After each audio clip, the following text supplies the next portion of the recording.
어머니, 저 곧 수원역에서 내려요.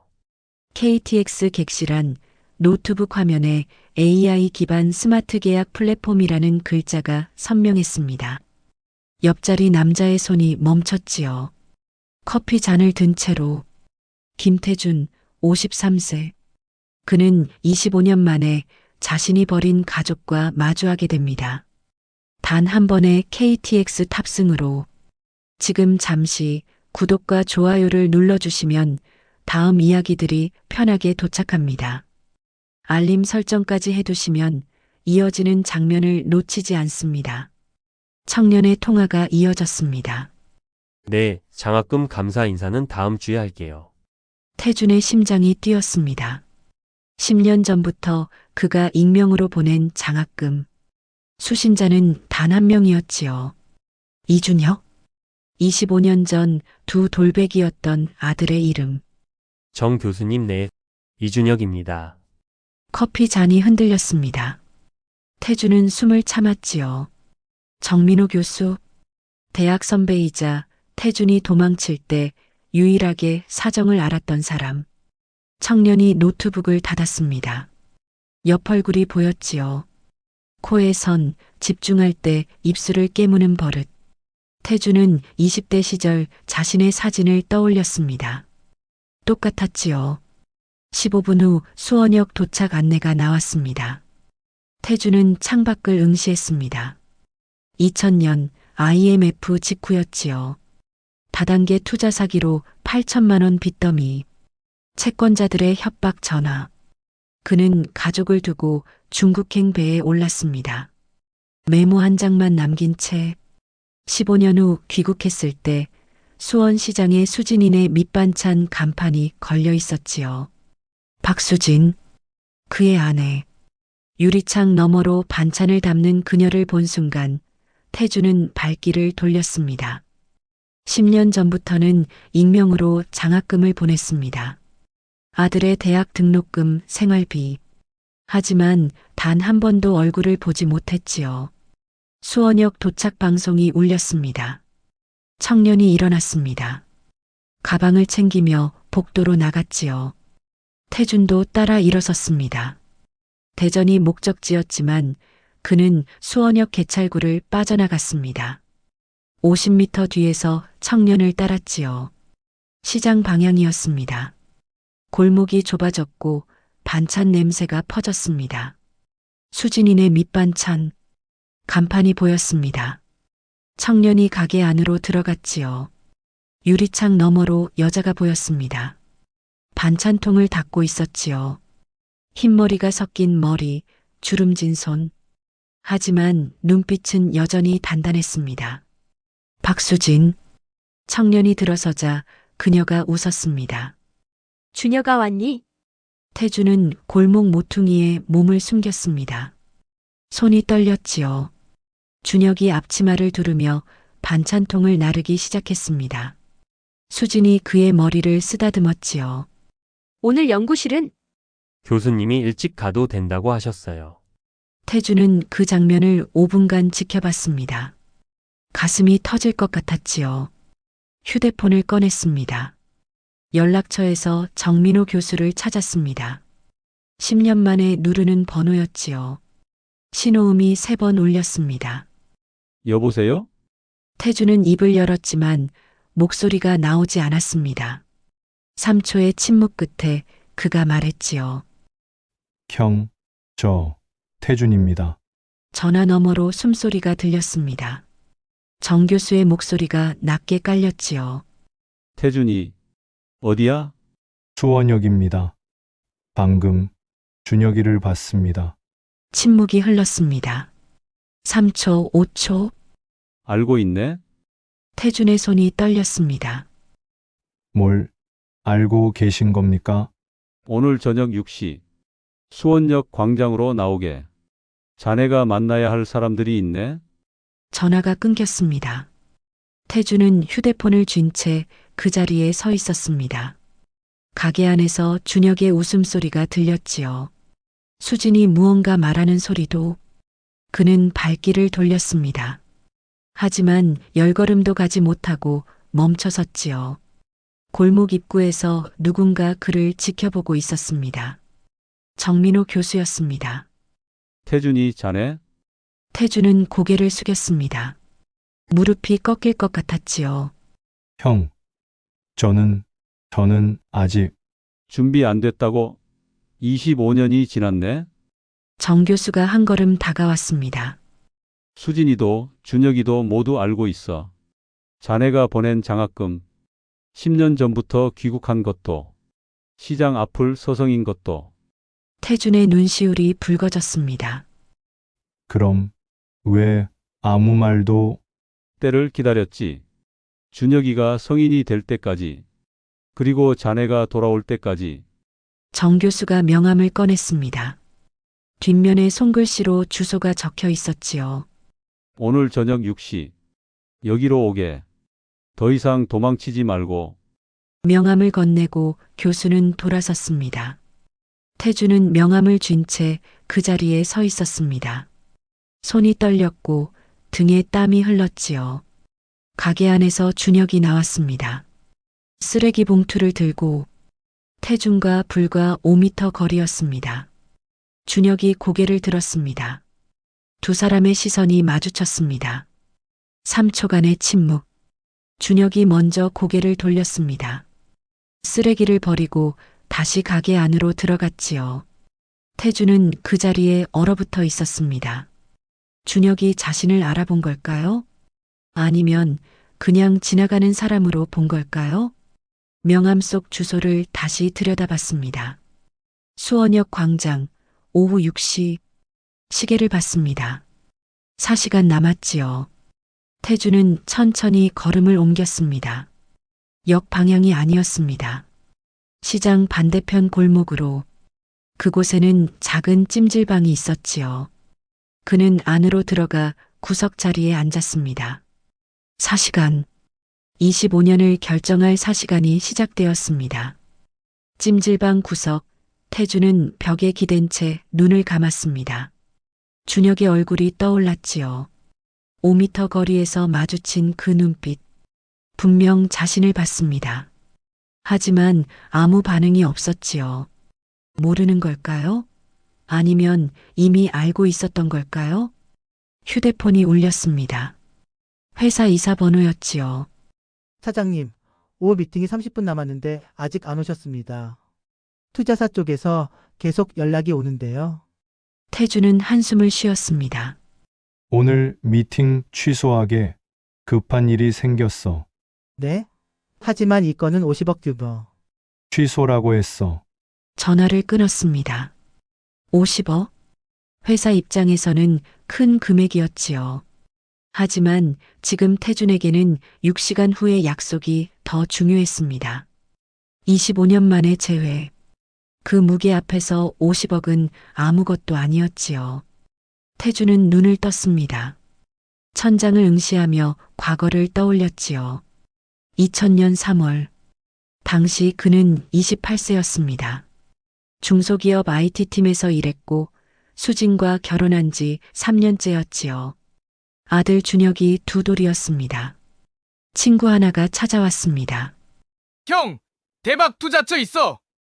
인터넷 붐타면 1년에 10배야. 미래인터넷 투자라는 회사였지요. 사무실도 번듯했고 직원도 20명이 넘었습니다. 태주는 전 재산 8천만 원을 넣었습니다. 수진의 반대를 무릅쓰고 여보, 이거 위험한 거 아니에요? 괜찮아. 1년만 참아. 우리 집도 사고 준혁이 교육비도 마련할 수 있어. 6개월 후 회사가 사라졌습니다. 사무실은 텅 비었고 대표는 잠적했지요. 다단계 사기였습니다. 빚만 8천만 원이 남았습니다. 당시 월급이 150만 원이었지요. 50개월치 월급이었습니다.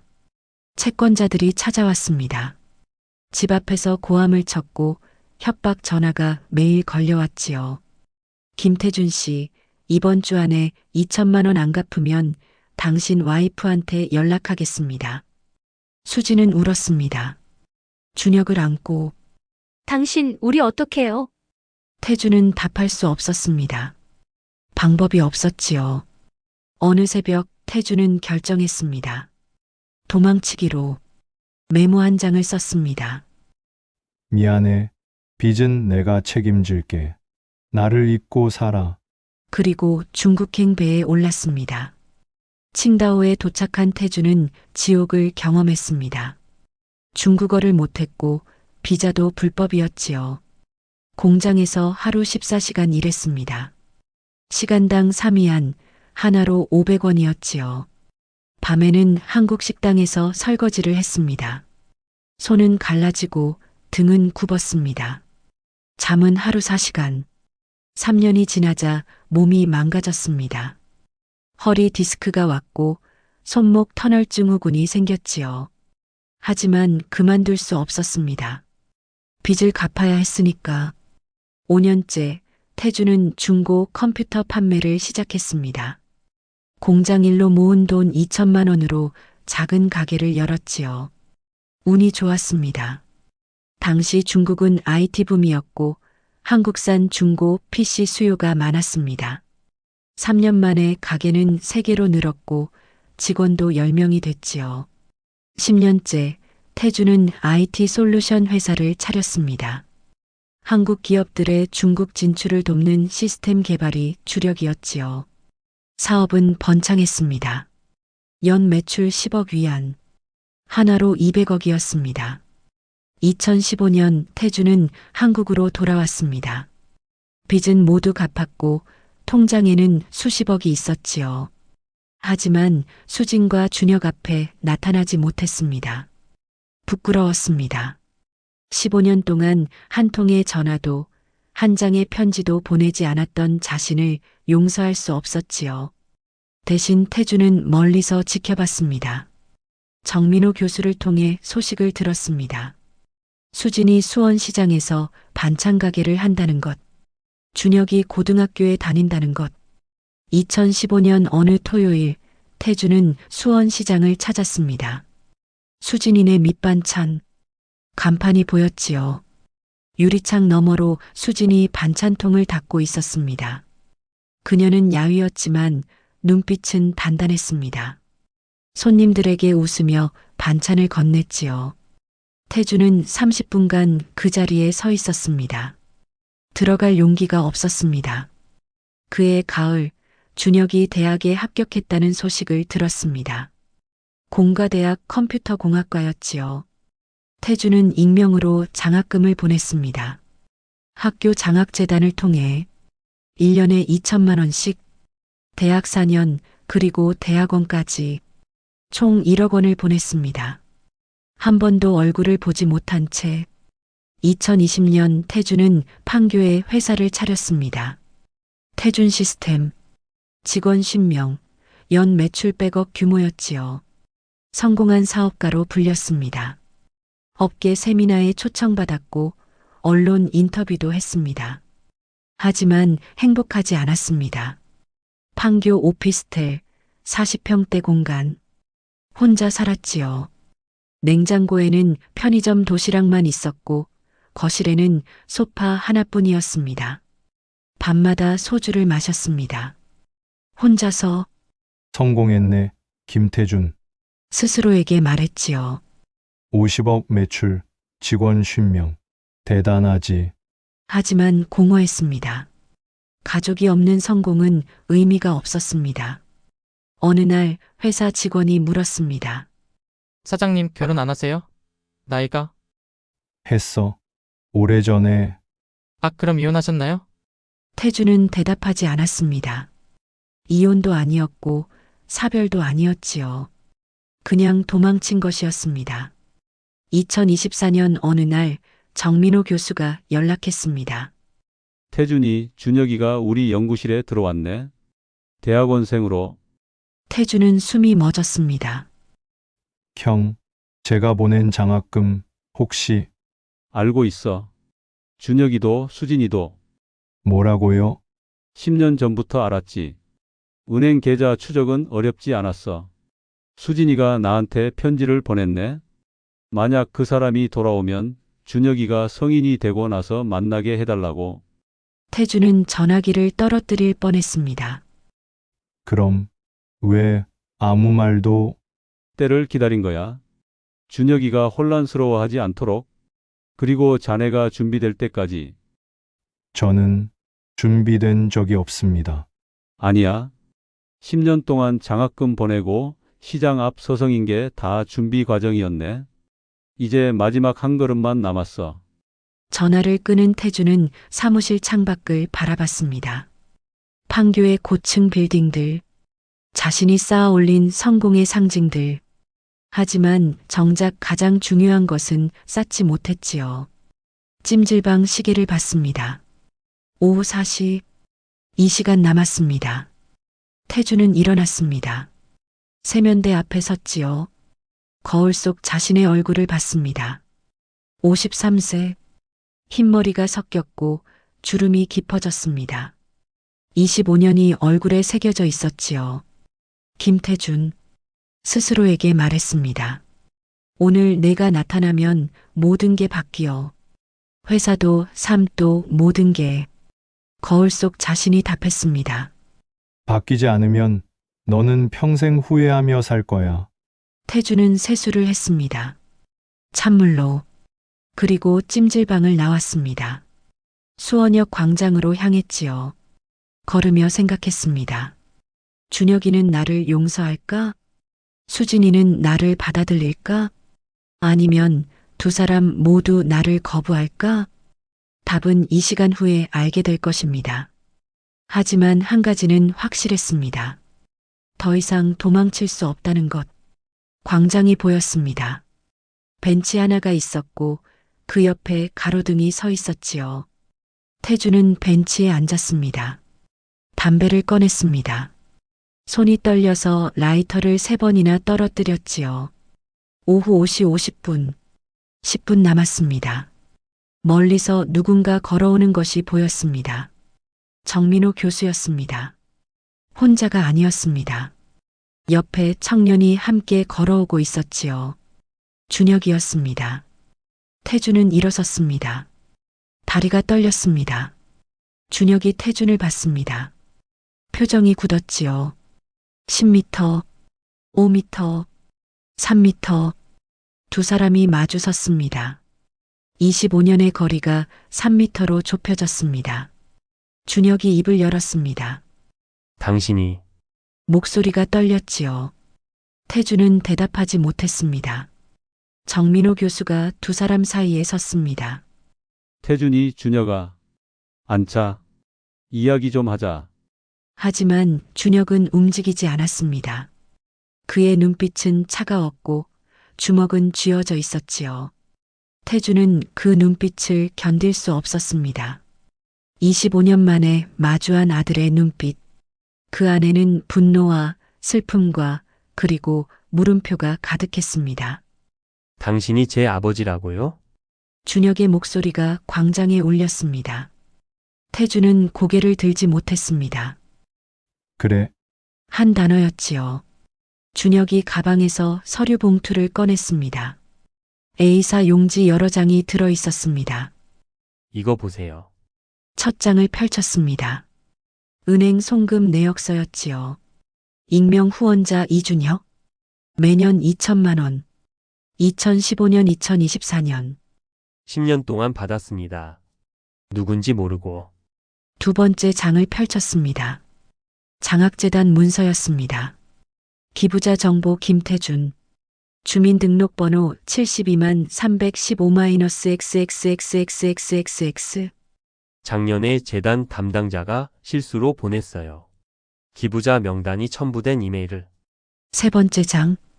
오래된 주민등록 등본이었습니다. 세대주 김태준. 배우자 박수진. 자녀 이준혁 2세. 2000년 3월 발급본입니다. 어머니가 보관하고 계셨어요. 숨긴 게 아니에요. 제가 20살 넘으면 보여주시려고 했던 거죠. 준혁이 서류를 바닥에 내려놓았습니다. 25년 전에 사라지셨죠. 빚 때문에 8천만 원. 태주는 고개를 끄덕였습니다. 맞다, 중국 갔죠. 15년. 맞다, 2015년에 귀국하셨죠. 10년 전에. 맞다. 준혁의 목소리가 높아졌습니다. 그런데 왜 안 오셨어요? 왜 10년 동안 멀리서만 지켜보셨어요? 왜 장학금만 보내고 얼굴은 안 보여주셨어요? 태주는 입술을 깨물었습니다. 정민호 교수가 준혁의 어깨에 손을 얹었습니다. 준혁아, 앉자. 차분히 이야기하자. 교수님, 저는 차분합니다. 준혁의 손이 떨렸지요. 하지만 목소리는 단단했습니다. 저는 25년을 기다렸어요. 아버지 없이 자랐어요. 초등학교 운동회 아버지 없이 뛰었어요. 중학교 입학식 어머니 혼자 오셨어요. 고등학교 졸업식 친구들은 아버지랑 사진 찍는데 저는 목소리가 갈라졌습니다. 태준이 고개를 들었습니다. 눈에 눈물이 고여 있었지요. 미안하다. 미안하다고요? 준혁이 웃었습니다. 비웃음이었지요. 그 말이면 다 되는 줄 아세요? 25년이 미안하다 한마디로 지워지나요? 태준은 대답하지 못했습니다. 정민호 교수가 자신의 가방을 열었습니다. 낡은 편지 한 통을 꺼냈지요. 태준이 이거 봐. 봉투에는 정민호 교수님께라고 적혀 있었습니다. 발신인은 박수진이었지요. 날짜는 2015년 10월. 태준이 귀국한 지 한 달 뒤였습니다. 읽어봐. 태준은 손이 떨렸지만 편지를 펼쳤습니다. 교수님, 오랜만에 편지 드립니다. 잘 지내시죠? 저는 요즘 혼란스럽습니다. 한 달 전 시장 앞에서 누군가 저를 지켜보는 걸 느꼈습니다.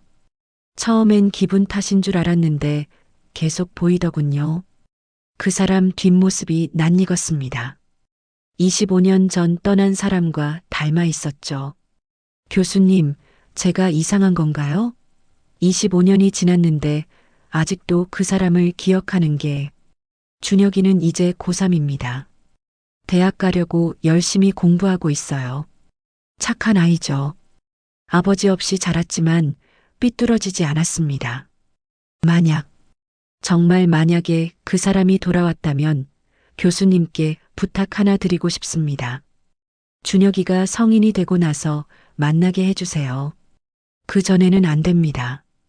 아이가 혼란스러워 할까봐 두렵습니다. 그리고 그 사람이 준비될 때까지 기다려주세요. 저도 기다리겠습니다. 감사합니다.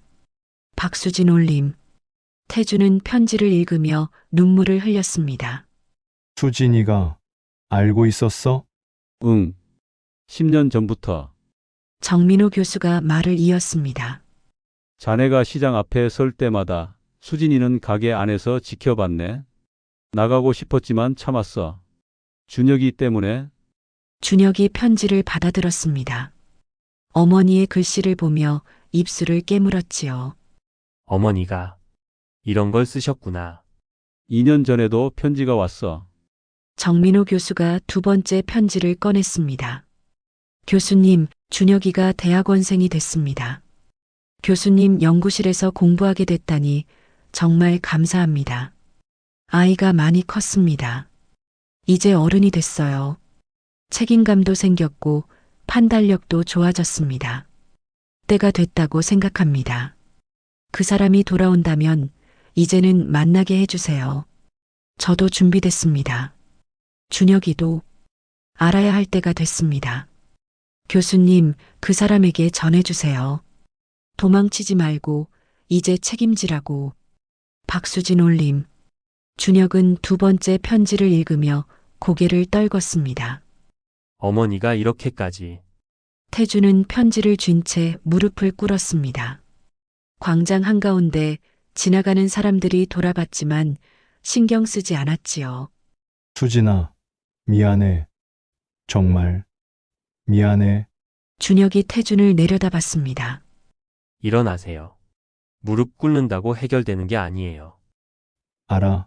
하지만 나는 이렇게라도 일어나라고요. 준혁의 목소리가 울렸습니다. 태준은 천천히 일어섰습니다. 준혁이 가방에서 또 다른 서류를 꺼냈습니다. 이거 보세요. 사진 한 장이었습니다. 초등학교 운동회 사진이었지요. 아이들이 부모와 함께 달리고 있었습니다. 준혁도 보였습니다. 하지만 옆에는 수진만 있었지요. 2010년 초등학교 3학년 때입니다. 2인 삼각 경주였어요. 다른 애들은 아버지랑 뛰었는데 저는 어머니랑 뛰었죠. 두 번째 사진. 중학교 입학식이었습니다. 2013년 입학식 날 비가 왔어요. 다른 애들은 아버지가 우산 들어줬는데 저는 어머니가 들어주셨죠. 어머니 어깨가 다 젖었어요. 세 번째 사진. 고등학교 졸업식이었습니다. 2018년 졸업식 끝나고 친구들이 너네 아버지 어디 계시냐고 물었어요. 저는 돌아가셨다고 거짓말했습니다. 그게 편했으니까. 준혁이 사진들을 바닥에 내려놓았습니다. 제 인생에 당신은 없었어요. 사진 한 장에도 없어요. 이제 와서 아버지 행세하려고요? 태주는 사진들을 내려다봤습니다. 가슴이 찢어지는 것 같았지요. 나는 자격이 없어. 알아. 자격 없는 거 아시면서 왜 오신 겁니까? 도망칠 수 없어서. 태준이 준혁을 똑바로 봤습니다. 25년 도망쳤어. 중국에서, 그리고 한국에 돌아와서도. 하지만 어제 KTX에서 널 봤어. 내가 내 옆에 앉았을 때 나는 알았어. 더 이상 도망칠 수 없다는 걸. 준혁은 고개를 돌렸습니다. 저는 당신을 용서할 수 없어요. 알아, 어머니가 뭐라 하셔도 저는 못 받아들여요. 알아. 그러니까 제 앞에서 사라지세요. 태주는 고개를 끄덕였습니다.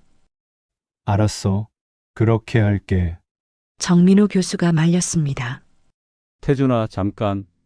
하지만 태주는 몸을 돌렸습니다. 광장을 벗어나려 했지요. 그때였습니다. 잠깐만요. 뒤에서 목소리가 들렸습니다. 여자 목소리였지요. 세 사람이 돌아봤습니다. 박수진이 서 있었습니다. 시장 앞치마를 벗은 채 손에는 작은 가방을 들고 있었지요. 수진이, 태준의 목소리가 떨렸습니다. 수지는 천천히 걸어왔습니다. 표정은 담담했지만 눈빛은 복잡했지요. 일어나세요, 태준 씨. 태준은 여전히 무릎을 꿇고 있었습니다. 나는 일어나라고요. 무릎 꿇는다고 25년이 지워지지 않아요. 태준은 천천히 일어섰습니다. 수진이 준혁을 돌아봤습니다. 준혁아, 엄마도 들어도 되겠니? 어머니, 앉자. 우리 셋이 이야기 좀 하자. 수진이 벤치로 걸어갔습니다. 정민호 교수가 자리를 비켜줬지요. 저는 이만 가볼게요. 세 분이 이야기 나누세요. 교수가 떠났습니다. 광장에는 세 사람만 남았습니다. 수진이 벤치에 앉았습니다. 태준과 준혁은 서 있었지요. 앉으세요, 둘 다. 수진의 목소리는 단단했습니다. 태준과 준혁은 양옆에 앉았습니다. 침묵이 흘렀습니다. 30초, 1분. 수진이 먼저 입을 열었습니다. 태준 씨, 25년 만이네요. 수진아, 나는 말씀하세요. 왜 오늘 나타나셨는지. 태준은 숨을 깊이 들이마셨습니다. 어제 KTX에서 준혁이를 봤어. 옆자리에 앉았더라고. 노트북 화면에 AI 프로젝트가 보였어. 내가 회사에서 하는 거랑 똑같더라. 그리고 전화 통화 들었어. 수원, 장학금, 이준혁. 그 순간 알았어. 이게 우연이 아니라는 걸. 수진은 고개를 끄덕였습니다. 교수님이 말씀하셨나 보네요. 제가 부탁드렸던 거. 응, 편지도 봤어. 그럼 아시겠네요. 저는 10년 전부터 알고 있었어요. 당신이 돌아온 거, 시장 앞에 서 있던 거, 장학금 보낸 거. 준혁이 어머니를 돌아봤습니다. 어머니 왜 말씀 안 하셨어요? 내가 혼란스러워할까봐. 하지만 준혁아, 엄마는 너를 보호하고 싶었어. 내가 어른이 될 때까지. 내가 스스로 판단할 수 있을 때까지. 수진이 태준을 봤습니다. 태준 씨는 어떠세요? 준비되셨어요? 태준은 고개를 저었습니다. 아니, 준비된 적 없어. 25년 동안 한 번도. 그럼 왜 오신 겁니까? 더 이상 도망칠 수 없어서. 그리고 책임지고 싶어서. 수지는 잠시 침묵했습니다. 그리고 가방에서 낡은 수첩 하나를 꺼냈습니다. 이거 보세요. 수첩을 펼쳤습니다. 날짜와 금액이 빼곡히 적혀 있었지요. 2000년 4월, 빚 8천만 원, 월 이자 200만 원, 2001년 5월, 빚 7천만 원, 반찬 가게 시작, 월 수입 150만 원, 2005년 3월, 빚 4천만 원, 준혁이 초등학교 입학, 2010년 12월, 빚 완납, 10년 걸렸습니다. 태주는 수첩을 보며 눈물을 흘렸습니다. 수진아, 나는 몰랐어. 당연히 모르셨죠. 도망가셨으니까. 수진의 목소리에 처음으로 감정이 실렸습니다. 저는 25년 동안 혼자 버텼어요. 빚 갚고 준혁이 키우고 가게 운영하고. 힘들었어요. 정말 힘들었어요. 준혁이 어머니의 손을 잡았습니다. 어머니, 하지만 후회하지 않아요. 준혁이 덕분에 버텼으니까. 수진이 태준을 똑바로 봤습니다. 태준 씨, 저는 당신을 원망했어요. 25년 동안. 왜 나만 남기고 갔냐고. 왜 연락 한 번 안 했냐고. 미안해. 하지만 이제는 원망하고 싶지 않아요. 지쳤거든요. 수진이 수첩을 덮었습니다. 대신 부탁이 있어요. 뭐든지 말해. 급하게 생각하지 마세요. 우리 세 사람 모두 시간이 필요해요. 천천히 시작합시다. 태준은 고개를 끄덕였습니다. 준혁은 여전히 고개를 숙이고 있었습니다. 수진이 일어섰습니다. 오늘은 이만할게요. 다음 주 토요일 제 가게로 오세요. 저녁 같이 먹어요. 정말 괜찮아? 괜찮지 않아요. 하지만 시작은 해야죠. 수진이 준혁의 손을 잡았습니다. 준혁아, 가자. 네 어머니. 두 사람이 걸어갔습니다. 태주는 그 뒷모습을 지켜봤습니다. 10m, 20m, 30m. 수진과 준혁이 멀어졌습니다. 하지만 완전히 사라지기 전에 준혁이 뒤돌아봤습니다. 3초간 태준과 눈이 마주쳤지요. 그리고 다시 돌아섰습니다. 태준은 벤치에 주저앉았습니다. 손이 떨렸고 눈물이 멈추지 않았지요. 하지만 가슴 한쪽에 작은 희망이 생겼습니다. 다음 주 토요일 다시 만날 기회가 생긴 것입니다. 25년 만에 처음으로 희망이 보였습니다. 토요일 오후 5시 태주는 수원시장 앞에 섰습니다. 손에는 과일 바구니가 들려 있었지요. 백화점에서 10만 원짜리로 샀습니다. 수진이네 밑반찬 간판이 보였습니다. 태주는 30분째 그 자리에 서 있었습니다. 들어갈 용기가 나지 않았지요. 유리창 너머로 수진이 보였습니다. 반찬통을 닫고 있었습니다. 손님 한 명이 나왔습니다. 사장님, 다음 주에 또 올게요.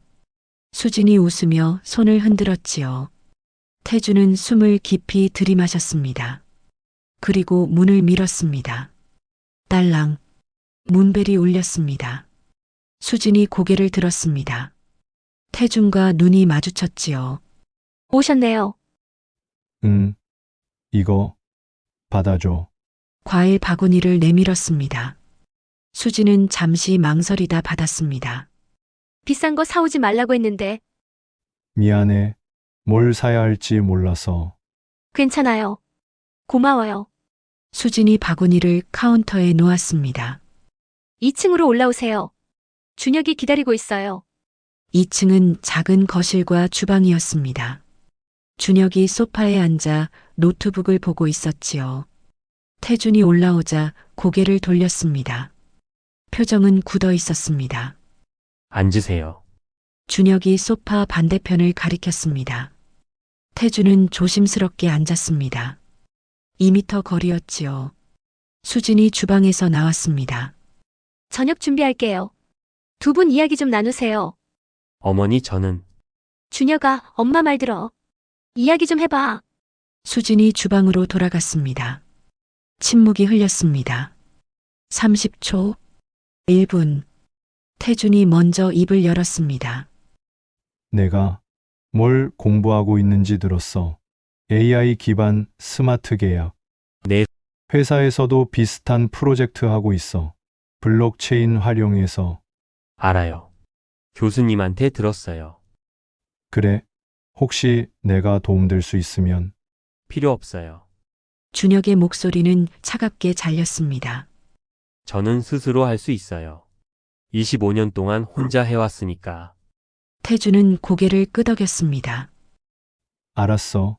다시 침묵이 흘렸습니다. 준혁이 노트북을 덮었습니다. 저기요. 응, 하나만 물어볼게요. 뭐든지. 준혁이 태준을 똑바로 봤습니다. 왜 편지 한 장 안 보내셨어요? 태준은 입술을 깨물었습니다. 부끄러웠어. 그게 이유예요? 응. 나는 가족을 버리고 도망쳤어. 빚도 못 갚고. 그런 내가 무슨 낯짝으로 편지를 쓰겠어. 하지만 어머니는 기다렸어요. 25년 동안. 태준은 고개를 숙였습니다. 알아. 그게 더 미안해. 준혁이 주먹을 쥐었습니다. 저는 아버지가 죽은 줄 알았어요. 어머니가 하늘나라 계신다고 하셔서. 초등학교 때 친구들이 너네 아빠 뭐 하시냐고 물으면 저는 돌아가셨다고 했어요. 미안해. 중학교 때는 아버지 없는 게 부끄러웠어요. 친구들은 주말마다 아빠랑 야구 보러 가고 영화 보러 가는데 저는 어머니 가게 일 도와드리고. 준혁의 목소리가 떨렸습니다. 고등학교 때는 화가 났어요. 왜 나만 아버지 없나? 왜 나만 이렇게 살아야 하나? 태준은 눈물을 흘렸습니다. 준혁아. 대학교 들어가서 장학금 받았을 때 저는 정말 기뻤어요. 어머니 부담 덜어드릴 수 있으니까. 그런데 그게 당신이 보낸 거였어요. 나는 저는 그걸 모르고 감사하다고 생각했어요. 익명의 후원자에게. 근데 그게 도망간 아버지였어요. 준혁이 눈을 감았습니다. 어떻게 받아들여야 해요? 25년 만에 나타나서 미안하다 하면 다 되는 거예요. 태준은 대답하지 못했습니다. 수진이 주방에서 나왔습니다. 저녁 됐어요. 식탁에 앉으세요. 세 사람은 식탁에 둘러앉았습니다. 김치찌개, 된장국, 반찬 여러 가지가 차려졌지요. 잘 먹겠습니다.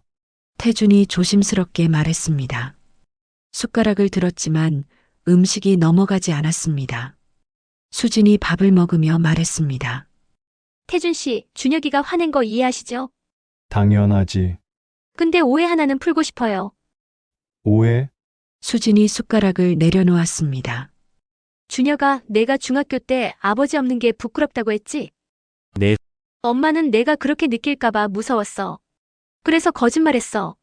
아버지는 하늘나라 계신다고. 알아요, 어머니. 근데 엄마도 화났어. 내 아버지한테. 준혁이 어머니를 봤습니다. 2000년 내 아버지가 떠나고 나서 채권자들이 매일 찾아왔어. 협박하고 문 두드리고.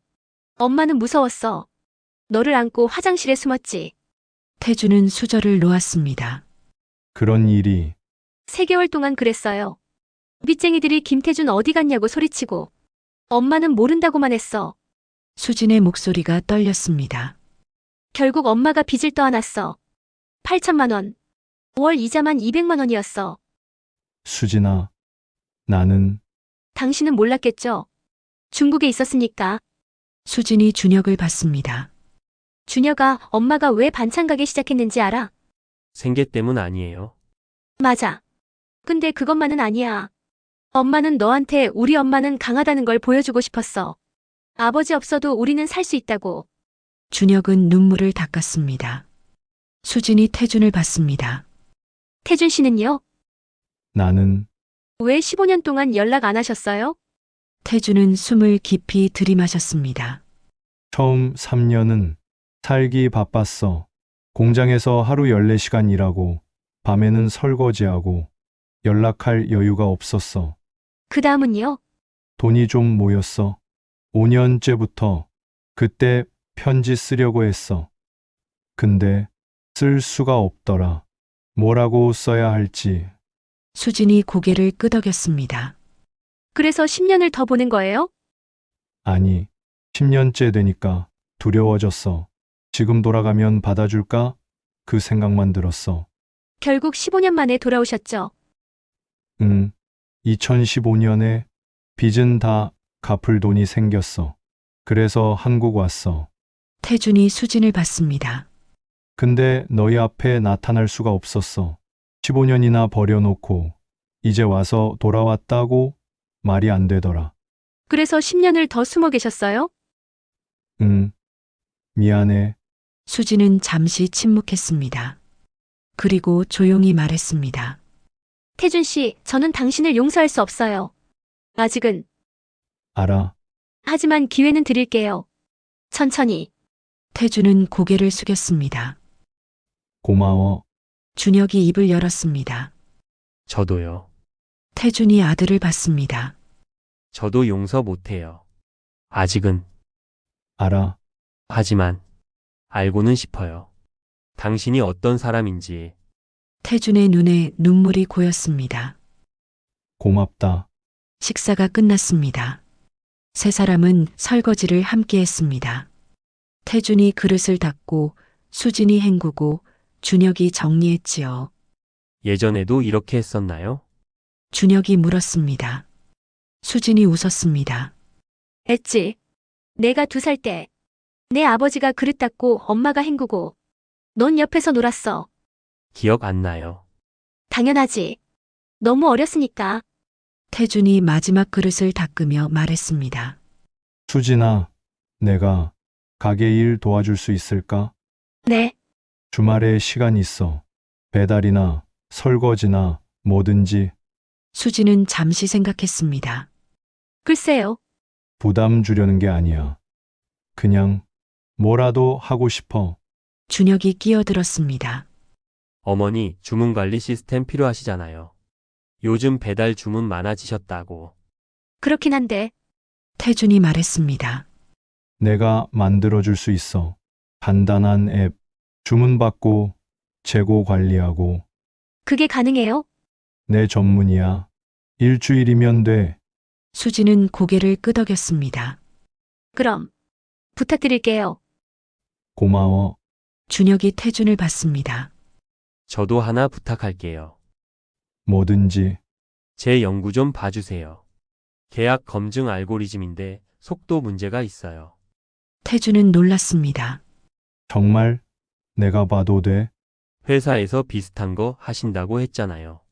전문가 의견 필요해요. 그럼 다음 주에 자료 보내줘. 검토해 볼게. 감사합니다. 준혁이 처음으로 작게 웃었습니다. 태준은 가슴이 벅찼습니다. 아들이 웃는 모습, 25년 만에 처음 보는 것이었지요. 밤 9시, 태준은 가게를 나섰습니다. 수진과 준혁이 문 앞까지 배웅했지요. 조심히 가세요. 수진이 말했습니다. 고마워. 저녁 맛있었어.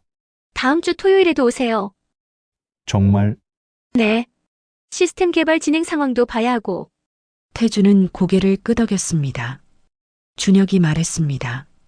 저도 다음 주에 연구 자료 보내드릴게요. 그래. 기다릴게. 태준이 몸을 돌렸습니다.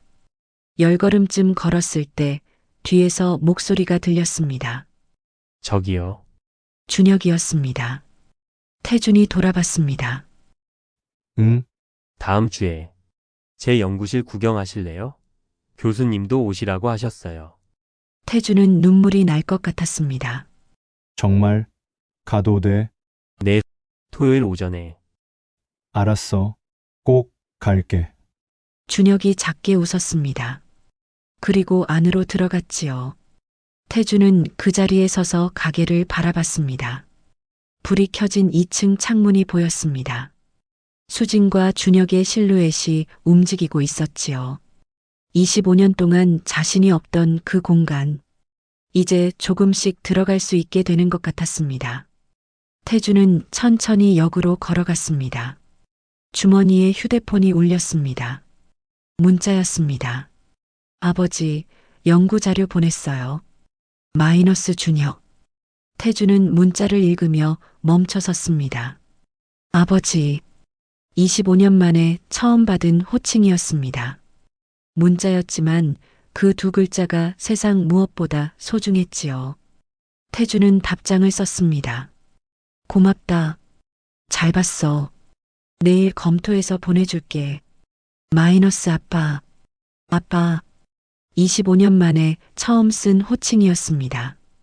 전송 버튼을 눌렀습니다. 30초 후 답장이 왔습니다. 네. 기다릴게요. 태주는 휴대폰을 가슴에 안았습니다. 수원역 플랫폼에 섰습니다. KTX가 들어오고 있었지요. 일주일 전 이 열차에서 모든 것이 시작됐습니다. 우연 같은 필연. 이제 그 필연이 천천히 현실이 되고 있었습니다. 열차에 올랐습니다. 창밖으로 수원의 야경이 보였지요. 화성의 불빛, 시장의 간판, 그리고 수많은 집들의 창. 그 속에 수진과 준혁이 있었습니다. 이제는 잃어버린 가족이 아니었습니다. 되찾아가는 가족이었지요. 늦었지만 결코 늦지 않았습니다. 태주는 창에 이마를 기댔습니다. 눈을 감았습니다.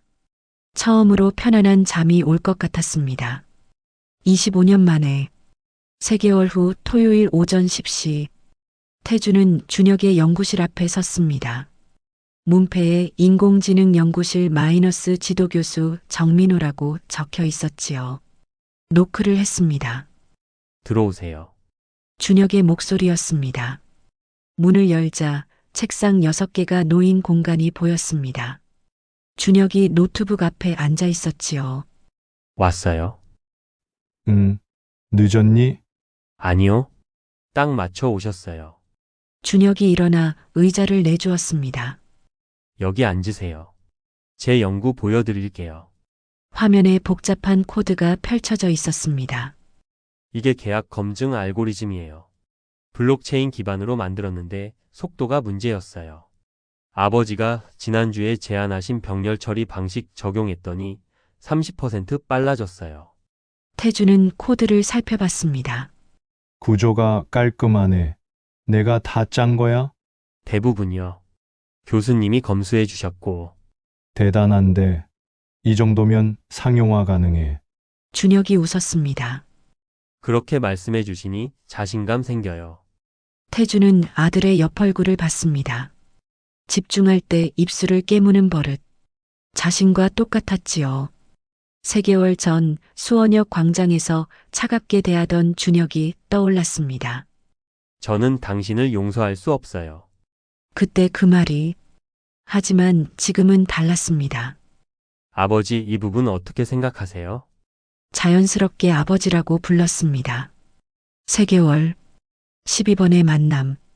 천천히, 아주 천천히 변하고 있었습니다. 오후 2시, 태준과 준혁은 판교 테크노밸리로 향했습니다. 태준 시스템 건물 앞에 섰지요. 여기가 아버지 회사예요? 5층 전체가 우리 사무실이야. 엘리베이터에서 준혁이 물었습니다. 제가 인턴으로 들어와도 괜찮을까요?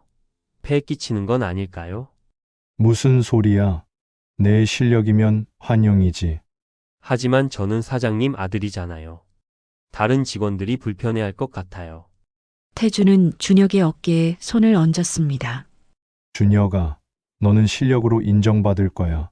내 아들이어서가 아니라 내가 잘해서. 엘리베이터 문이 열렸습니다. 사무실에 들어서자 직원들이 일제히 고개를 들었습니다. 사장님, 안녕하세요. 다들 수고해. 소개할 사람 있어. 태준이 준혁을 앞으로 내세웠습니다. 우리 팀의 새 인턴이야. 이준혁, 잘 부탁해. 박수가 터졌습니다. 한 선배 직원이 다가왔습니다. 안녕하세요. 개발팀 이진수입니다.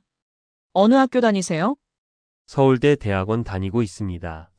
오, 대단하시네요. 전공이 뭐예요? 인공지능이요. 스마트 계약 연구하고 있어요. 우와, 딱 우리 프로젝트랑 맞네요. 잘 부탁드립니다. 준혁은 인사를 받으며 작게 웃었습니다. 태주는 그 모습을 지켜봤습니다. 아들이 자신의 회사에서 일하게 되다니 3개월 전만 해도 상상할 수 없던 일이었지요. 저녁 6시 태준과 준혁은 수원시장으로 돌아왔습니다.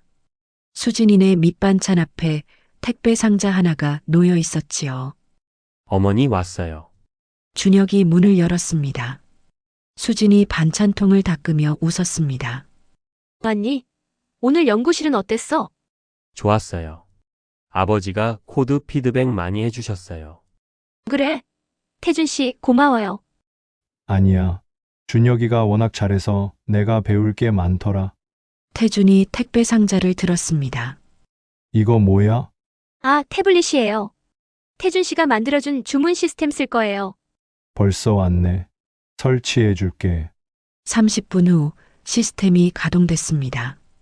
카운터에 태블릿이 놓였고 화면에 OPEN이라는 글자가 떴지요. 이제 손님들이 앱으로 주문하면 여기 태블릿에 바로 뜰 거야. 재고도 자동으로 업데이트되고. 수진이 화면을 만져봤습니다. 신기하네. 이렇게 편해져. 배달기사 위치도 실시간으로 볼 수 있어. 고마워요, 태준 씨. 이거 개발비. 필요 없어. 가족인데 뭘. 수진은 잠시 멈췄습니다. 가족. 태준이 그 단어를 자연스럽게 말했지요. 준혁도 들었습니다. 아무 말하지 않았지만 표정이 부드러워졌습니다. 수진이 말했습니다. 그럼 저녁이라도 먹고 가세요. 오늘 제가 김치찌개 끓였어요. 고마워. 세 사람은 2층으로 올라갔습니다. 식탁에는 김치찌개, 된장국, 반찬들이 차려져 있었지요. 잘 먹겠습니다. 함께 숟가락을 들었습니다. 3개월 전 첫 만남 때는 어색했습니다. 말도 제대로 나누지 못했지요. 하지만 지금은 달랐습니다. 아버지 회사 프로젝트 진행 어때요? 순조로워. 다음 달 투자 유치 미팅 있어. 저도 참관해도 될까요? 당연하지. 내 의견도 필요해. 수진이 밥을 더 퍼주며 말했습니다. 준혁아, 너 요즘 밥 잘 안 먹는 것 같은데? 연구하느라 바빠서요. 그래도 챙겨 먹어야지. 아버지, 준혁이 좀 잘 챙겨주세요. 알았어. 내가 회사에서 점심 같이 먹을게. 준혁이 웃었습니다. 고마워요, 둘 다. 태주는 그 순간을 가슴에 새겼습니다. 평범한 저녁 식사. 가족이 함께 밥 먹는 것. 25년 동안 못했던 일이었지요. 밥을 먹으며 태주는 떠올렸습니다. 2000년. 준혁이 2살이었을 때 작은 아파트 식탁에 3사람이 앉았었지요. 여보, 준혁이 밥 좀 먹여줘. 응. 태준이 숟가락으로 밥을 떠서 준혁의 입에 넣었습니다. 아, 잘 먹네 우리 아들. 수진이 웃으며 국을 퍼주었습니다. 오늘 회사는 어땠어? 괜찮았어. 프로젝트 하나 마무리됐어. 다행이다. 그럼 이번 달 보너스 나오겠네. 응. 그걸로 준혁이 장난감 사줘야지. 평범한 대화였습니다. 평범한 저녁이었지요. 하지만 그때는 몰랐습니다. 그게 마지막이 될 줄. 2달 후 태주는 중국행 배에 올랐습니다. 그리고 25년이 지났지요. 아버지? 준혁의 목소리에 태주는 정신을 차렸습니다. 응? 괜찮으세요? 멍하니 계시길래. 아, 미안. 생각 좀 하다가 수진이 물었습니다. 무슨 생각? 예전 생각. 준혁이 2살 때. 수진은 고개를 끄덕였습니다. 그때가 좋았죠. 응. 나는 그때를 버렸어. 미안해. 이제 그런 말 하지 마세요. 과거는 과거예요. 준혁이 말했습니다. 맞아요. 지금이 중요하죠. 태주는 2사람을 봤습니다. 수지는 예전보다 주름이 깊었지만 눈빛은 여전히 단단했습니다. 준혁은 자신과 닮았지만 더 성실하고 책임감 있었지요. 고맙다. 너희 둘 다. 뭐가요? 날 받아줘서. 수진이 웃었습니다. 받아준 게 아니에요. 천천히 알아가는 거죠. 맞아요. 아직 멀었어요. 준혁이 장난스럽게 말했습니다. 아버지, 25년 빚 갚으려면 앞으로 25년 더 걸릴걸요? 태주는 웃었습니다. 그래. 50년이 걸려도 갚을게. 한 달 후, 준혁의 대학원 연구 발표회가 열렸습니다. 강당에는 교수들과 학생들이 앉아 있었지요. 뒷자리에 태준과 수진이 나란히 앉았습니다. 떨리시죠? 수진이 속삭였습니다. 내 발표도 아닌데 이렇게 떨리네. 저도요. 준혁이 잘하겠죠? 당연하지. 우리 아들인데. 수진이 태준을 봤습니다. 작게 웃었지요. 우리 아들이라니. 좋네요. 이제 말할 수 있어서 다행이야. 준혁이 단상에 올랐습니다. 안녕하세요. 이준혁입니다. 오늘 발표할 주제는 AI 기반 스마트 계약 플랫폼의 보안 최적화입니다. 차분한 목소리였습니다. 화면에 그래프와 코드가 펼쳐졌지요. 기존 블록체인 계약 시스템은 검증 속도가 느렸습니다. 저는 병렬 처리 방식을 도입해 30% 속도를 개선했습니다. 교수들이 고개를 끄덕였습니다. 또한 보안 취약점을 3단계로 분석해 해킹 가능성을 50% 줄였습니다. 정민호 교수가 질문했습니다. 이준혁 학생, 이 연구는 상용화 가능성이 있나요? 네, 교수님. 이미 한 기업과 협의 중입니다. 어느 기업인가요? 준혁이 태준을 봤습니다. 태준 시스템입니다. 제 아버지 회사입니다. 강당이 조용해졌습니다. 정민호 교수가 웃었습니다. 좋은 협력이 되겠군요. 계속하세요. 발표가 끝났습니다. 박수가 쏟아졌습니다. 준혁은 단상에서 내려와 부모님을 찾았습니다. 태준과 수진이 일어서서 박수를 쳤지요. 준혁이 다가왔습니다. 어떠셨어요? 훌륭했어. 태준이 아들의 어깨를 두드렸습니다. 내 연구. 회사에서 꼭 쓸게. 감사합니다, 아버지. 수진이 아들을 안았습니다. 잘했어, 준혁아. 정말 자랑스러워. 고마워요, 어머니. 세 사람은 강당을 나섰습니다. 햇살이 따뜻했지요. 저녁 수원 화성을 걸었습니다. 벚꽃이 만개해 있었지요. 여기 처음 와봐. 태준이 물었습니다. 아니요. 고등학교 때 소풍 왔었어요. 그랬구나. 나도 처음이야. 세 사람은 성곽 위를 걸었습니다. 수원 시내가 내려다 보였지요. 저기 우리 가게 보여요? 준혁이 가리켰습니다. 저기 저 간판. 수진이 웃었습니다. 맞아. 25년 동안 저기서 살았지. 태준은 가게를 바라봤습니다.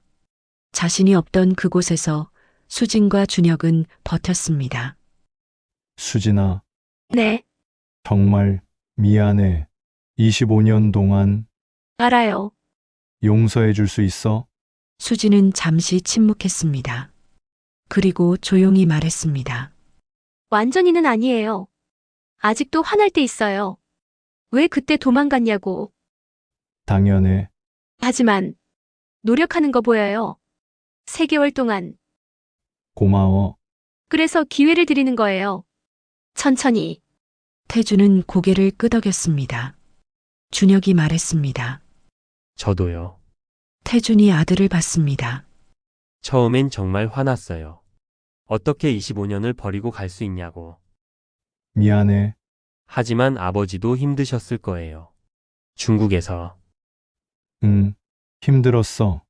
그래서 이해하려고 해요. 완전히는 아니지만. 준혁이 태준의 손을 잡았습니다. 앞으로 잘 지내요, 아버지. 태준은 눈물을 흘렸습니다. 고맙다. 준혁아. 수진도 태준의 다른 손을 잡았습니다. 세 사람은 손을 잡고 화성을 걸었습니다. 해가 지고 불빛이 켜졌지요. 다음 주 월요일, 태준은 회사에 준혁의 책상을 마련했습니다. 여기가 내 자리야. 감사합니다. 팀원들이랑 프로젝트 같이 하게 될 거야. 내 연구 활용해서 열심히 하겠습니다. 준혁은 책상에 앉았습니다. 노트북을 펼치고 코드를 짜기 시작했지요. 태주는 그 모습을 지켜봤습니다. 25년 동안 놓쳤던 아들의 성장. 이제는 옆에서 지켜볼 수 있었습니다. 토요일 수진의 가게에 태주는 앞치마를 두르고 배달을 도왔습니다. 102호 김순희 고객님, 주문하신 반찬이요. 고마워요. 아, 사장님 남편분이시죠? 네, 자주 뵙니래요. 열심히 사시는구나. 감사합니다. 태주는 다음 배달지로 향했습니다. 25년 동안 못했던 일들, 이제 하나씩 하고 있었습니다. 일요일 저녁, 세 사람의 식탁, 다음 주 준혁이 생일이에요. 수진이 말했습니다. 26살이 되는구나. 태준이 말했습니다. 그동안 한 번도 같이 안 보냈죠? 응, 25번 놓쳤어. 그럼 이번엔 제대로 해요. 케이크도 사고 선물도 준비하고. 좋아. 준혁이 웃었습니다.